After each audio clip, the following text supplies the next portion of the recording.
भरोसा नाही त्याचा एअरपोर्टची लेडी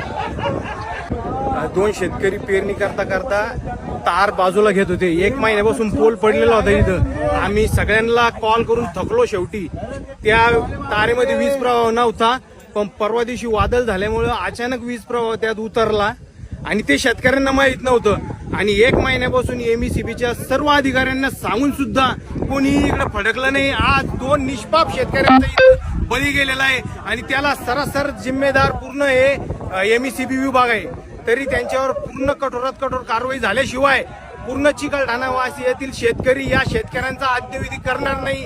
हा मी सगळे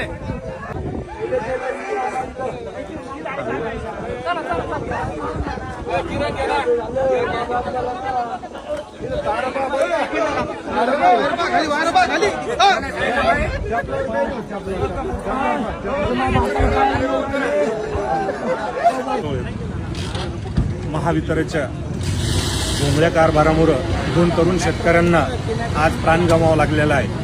जवळपास इथं चिकलठाणा रेल्वे स्टेशनच्या समोर आमचे दहीहंडे बंधू यांचा मळा आहे। या शेतामध्ये जवळपास झालं 1.5 महिन्यात असं एक एमएससीबीचं पोल पडलेला आहे। वारंवार अर्ज करून सुद्धा एमएससीबी लोकांनी दुर्लक्ष केलं। जवळपास त्यातला वीज प्रवाह बंद होता, पण आज अचानक दोन शेतकरी पेरणी करत असताना त्याच्यात एक वीज प्रवाह उतरून दोन तरुण शेतकऱ्यांचा जागीच जीव गेलेला आहे। याला सर्वसर कारणीभूत महावितरणची भोंगळ कारभार व्यवस्था आहे। याच्या महावितरणच्या अधिकाऱ्यावर मनुष्यवधाचा गुन्हा दाखल करावा अशी शेतकऱ्यांची तीव्र भावना आहे। आणि त्यामुळे जोपर्यंत आमच्या शेतकरी बांधवांना न्याय भेटत नाही तोपर्यंत आम्ही त्यांचं पीएम सुद्धा होऊ देणार नाहीये आणि त्यांचा अंत्यविधी सुद्धा करणार नाहीये, जोपर्यंत महावितरणच्या अधिकाऱ्यांवर गुन्हा दाखल होत नाही तोपर्यंत।